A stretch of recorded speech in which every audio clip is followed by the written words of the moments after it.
அன்றைய மறுட தீர்மானத்தின்படி அழைக்கப்பட்டவர்களாய் தேவனிடத்தில் அன்பு கூறுகிறவர்களுக்கு சகலமும் நன்மைக்கு ஏதுவாக நடக்கிறது என்று அறிந்திருக்கிறோம் என்று வசனம் சொல்றது. ஆகவே ஆண்டவர் தன்னிடத்தை தன்னை தேடுகிறவர்களுக்கு, தன்னிடத்தில் கேட்கிறவர்களுக்கு, தன்னை சேவிக்கிறவர்களுக்கு நன்மையை கொடுக்கிறவர். வேதம் சொல்லுகிறது அவர் நன்மையை வழங்காதிரார் என்று சொல்லப்பட்டிருக்கிறது.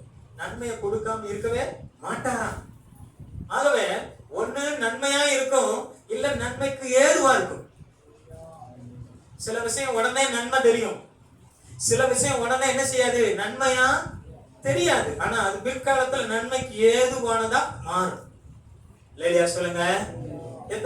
ஆதியாகம புஸ்தகம் 50ஆம் அதிகாரம் 20வது வசனத்துல யோசேப்பு சொல்லியிருக்கிறார் பாருங்க.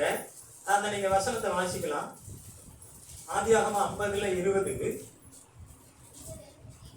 நீங்கள் தன்னுடைய சகோதரர்களை பார்த்து அவர் சொல்றார், நீங்கள் எனக்கு தீமை செய்ய நினைத்தீர்கள், தேவனோ இப்பொழுது நடந்து வர்றபடியே. சொல்லுங்க. சில பேர் நமக்கு விரோதமாக தீமை செய்யலாம். நம்மளை எப்படியாவது பொறாமைப்பட்டு அல்லது நமக்கு மேல கசப்பு வச்சு நம்மளை பிடிக்காதவங்க சில பேர் நமக்கு தீமைகளை செய்யலாம். ஆனா கர்த்தர் அந்த தீமையவே நன்மையாக முடிய பண்ணிருக்கிறார். அல்லேலூயா. இந்த யோசேப்புக்கு அப்படித்தான் நடந்துச்சு.